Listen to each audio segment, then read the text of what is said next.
Hello friends, this is Grapha and welcome back to another Dislyte video. So today, I'm going to be running through what I do to manage my 2,000 relics, okay? I have a ton of relics and I hope that by the end of this video, you'll be able to manage your relics no problem and get maximum potential out.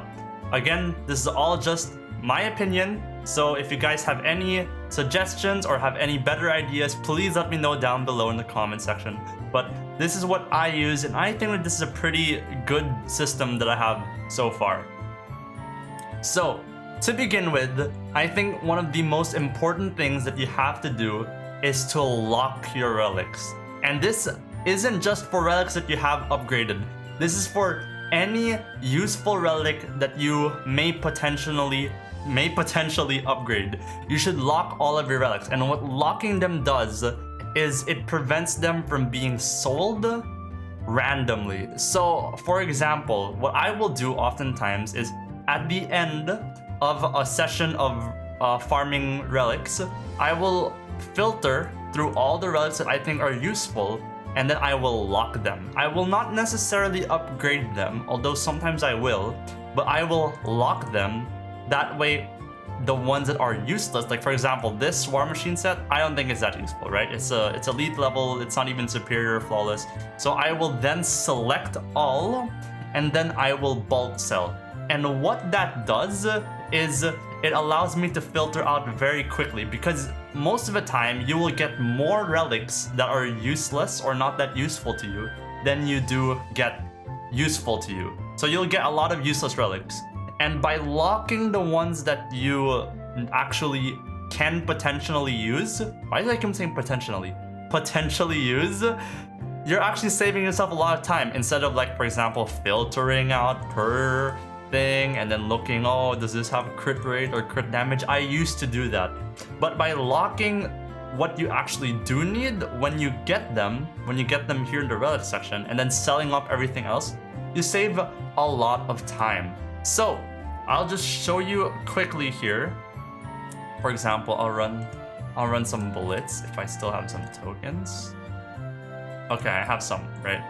But like, for example, I'll just run some blitz, and I will, let's say I'm done with my, I'm done with my multi-battle. I'll go to my inventory, and then I will just filter out through the relics. Now, for the state of the game where you are in, the relics that you may choose to keep may be different. So for me, in the super late game, I will only ever look at superior or flawless relics. Elite relics, I will not even bother looking at them, okay?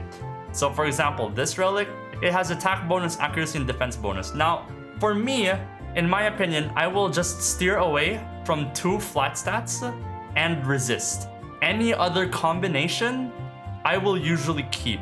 So if this had 2 flat stats, I would probably just not keep it. But this has 2 bonus stats and then accuracy, so I will actually keep this. Now for slot 2, 4, and 6, I guess, since those have changing main stats, you should look for good main stats, okay? Flat HP, flat defense, I generally will not keep. I will not even look. If I see a flat HP on a circle or a square or a teardrop, I'll just go away from it. Now, for example, this one, speed and attack bonus. It has 1 flat HP. I will generally keep this, but for certain sets, for example, like an Apollo set, I kind of have a lot of Apollo sets, so even just 1 flat stat, I might not even keep some of the time. And these are just an example of what you should be looking at. And I will say that you should keep all of the relics, even the ones that don't seem very useful. Like for example, this is a War Machine set. You might think, oh, what's the point of having a War Machine set that is, let's say, HP bonus on slot 2, right? You generally just want crit damage in that, or something like that, right? So there's a lot of things that you can have questions about. But I'll say that espers are always being released that are new, that are different. Like for example, the new esper coming up, Changxie, he is built with defense bonus. Actually, you need to build him with defense, so you might suddenly need an ocean waves that are defense, or maybe even like something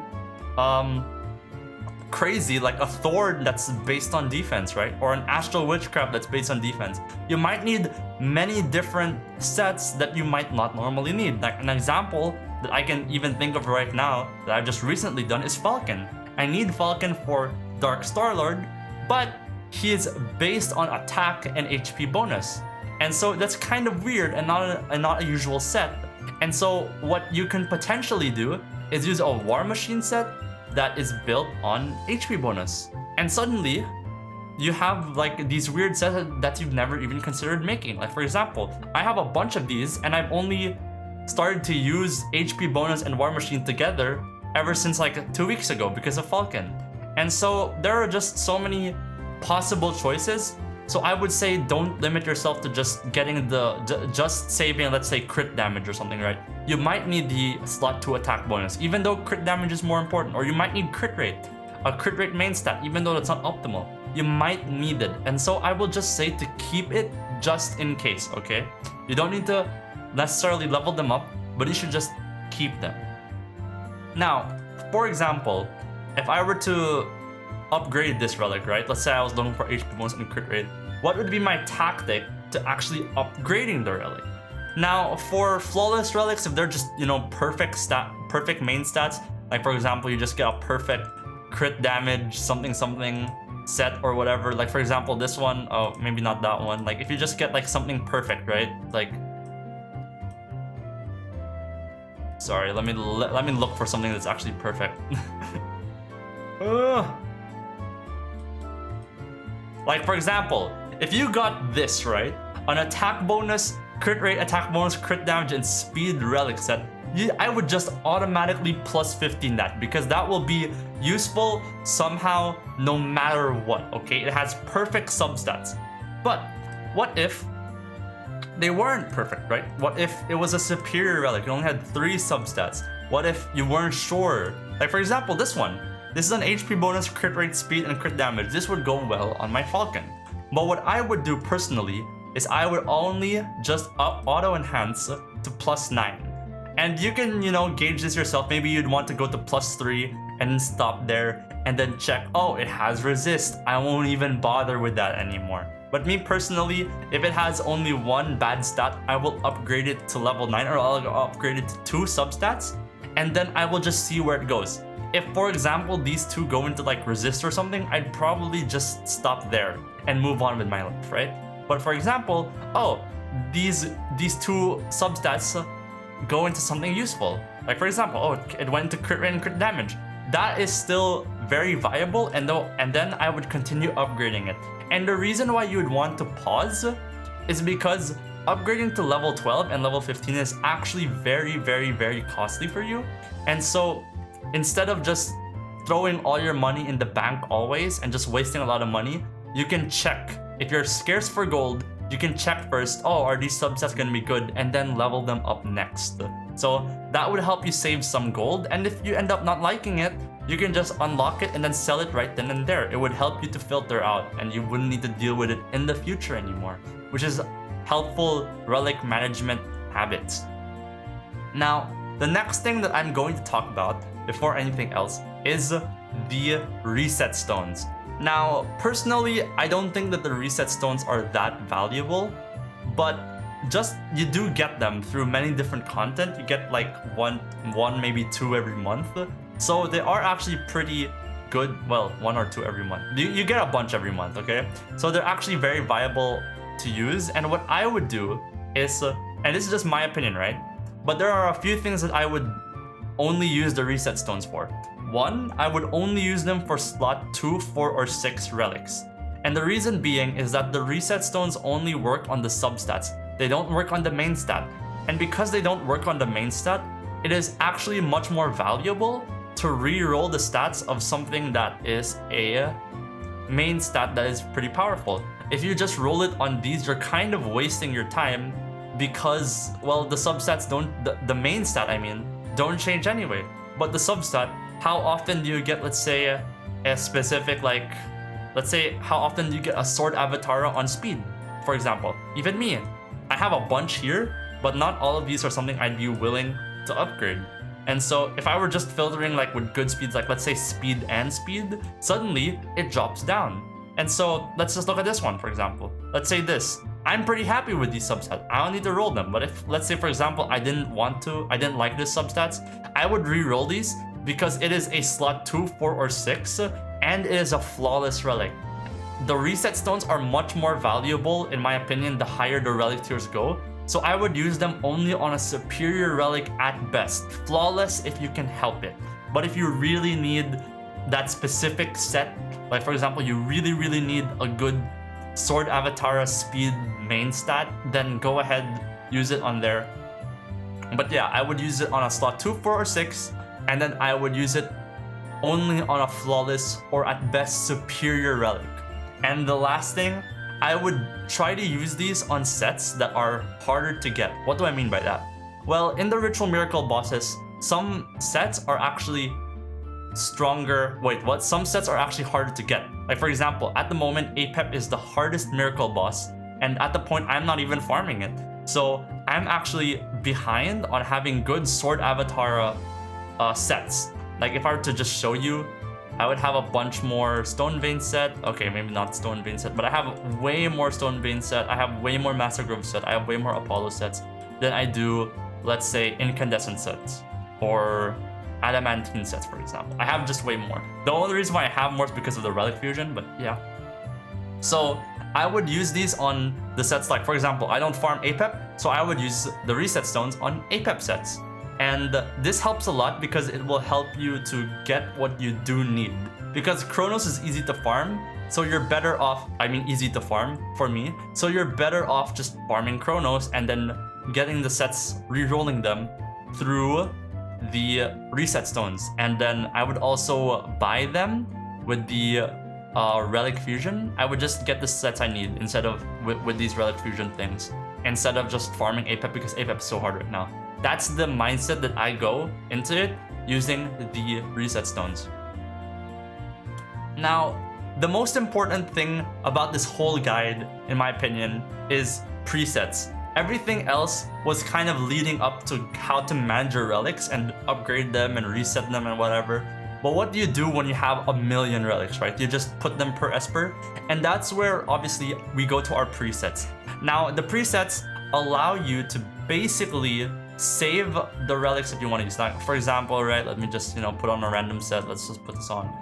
Now, this is a completely unique set that I've never used before. It's a completely new permutation of my relics. And what I can do is I can press this save button, save as a new preset, and then use, let's say, Gaius New, right? I would have a new Gaius set, and so I can now confirm this change, and now my Gaius would be built on a new set. And whenever I specifically need this set, or even a previous set, for example, I would just look at this and then just change it. And this saves you a lot of time instead of have to remove all the relics, search for exactly what you need, and then filter out crit rate, crit damage, or whatever, and then equip them one by one per each slot or whatever. That would take so much of your time. And so it would help you to just have these presets. Now, how should you make your presets? In my opinion, there are basically 3 ways, right? You can cater your presets to per Esper. So as you can see here, there are different Espers here. You can name them after what you would use normally. So before, I used to use my Clara often. I used to use my Gaius and my Gabriel, and I'd use them for basically almost every content. So I would just have their sets basically here. I would just have them there and then they'd always just be in arm's reach. The second way is you can use it per type of Esper. So you can build it based on if it's a support, you can build it based on if it's a DPS, you can build it based on what you need to do. Like for example, this Clara set is on Avatara and a lot of HP bonus. You wouldn't want defense bonus here because that would lower the amount of healing that Clara would do. And so you can make this on your Clara set. And this actually would go very well on someone like Ahmed, for example, whose counter attack will also heal. So I could use my Clara set on my Clara or on my Ahmed. Or for example, for my DPS, I have this is my generic DPS build with lots of accuracy, but if let's say I didn't really need any accuracy, I probably have a different set around here instead. I have some For my Sander, a very fast DPS. There's DPS who just want to be really fast, who don't really care about lots of stats, who just want to cycle their turns really quick. I'd probably use my Sander set on there. So you can build your loadout, your presets, for the type of Esper that you're going to build. And then the third way that I would use this is for different content. Now in different contents in the game, all of your presets are going to be the same. You're only going to use the same 6 Espers for Desolate Lands, for example. You're only going to use the same 5 Espers for Ritual Miracle. And so here, I actually have different sets for, let's say, my Shadow Stream. You can see here, there's so many different sets here, so many different Espers that are equipped with these relics. But if I'm going to farm specifically Shadow Stream, I would just use these relics and I would never need to bother with it again. And for something like Desolate Lands that require a lot of speed tuning or different content, like let's say Cube, you want to specifically use your speed cleave in a certain way or have a certain turn order, or just basically in general like that, you will have these sets available to you. And that would save you a lot of time instead of having to like manually memorize. Now, some people do like to intertwine these, like the set that they're going to use for the Desolate Lands will be their general set. These are just 3 ways on how you can divide how you make your presets. But at the end of the day, if it makes your life easier and allows you to clear content easier and have your presets just available to you, then whatever preset you want to set, it's fine, right? Like I have different Shadowfire sets, Chronos sets, even Sentinel Hunt sets. Sentinel Hunt takes a lot, and if you want to delete it, you can just delete it. But yeah, there's like tons of different content that you can do. Just having presets for it will save you a lot of time, especially like in Sentinel Hunt when there's 15 Espers. Holy cow, these presets are a lifesaver. Now, after you're done with your presets, there's actually a different type of preset, which is here in your war room and your preparation room, there's the PvP relic loadout. And some people still don't know to this day that this exists. There's a PvP relic loadout, which is basically going to be your kind of presets just for PvP. And this will apply to Point War, Esper Arena, Hollow Battle, RTA, basically anything that has to do with, player versus player content. Now, you can make your loadout, and here you can make your own sets that are different for PvP. Now, if you want to have your presets for specifically PvP, you can do that as well. I just find that in PvP generically, I kind of use the same sets throughout all the different PvP content. But if you have specific like RTA content versus Hollow Battle content versus Point War content because your defenses are a bit different, you can probably make presets for that. But for example here, my Gabrielle, in PvE, my Gabrielle is actually built with either Windwalker and Incandescence or Adamantine. It depends on which content I'm using her for. But when it comes to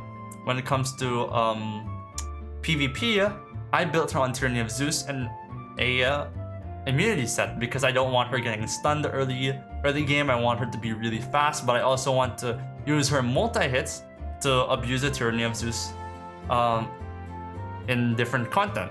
So you can just basically build your PvP loadout however you need to, and this will allow you to, for example, if I'm farming Desolate Lands or Chronos here and the multi-battles going on, I can actually still do Point War even with completely different sets, and it would allow me to just have maximum efficiency basically. So yeah, that's pretty much it, I think, when it comes to relics. Overall, relic management will help you a lot because relics are they're the second most important thing, maybe aside from your Espers. I would argue they're sometimes even the most important things because you can have good Espers, but if you don't have great relics, it's not going to be enough. But anyway, I hope that this relic management guide helped you a lot. I made this video for the championship farming thing that's going to happen when 3.1.9 drops, or in the future of 3.1.9. But I hope that this video helps. Let me know down in the comment section below if you guys have any thoughts, if you guys have any improvements. And I hope that this helps you a lot because relics are really important. Anyway, yeah, that's pretty much it. Thank you so much for watching. I will see you guys in the next video. Get out of here.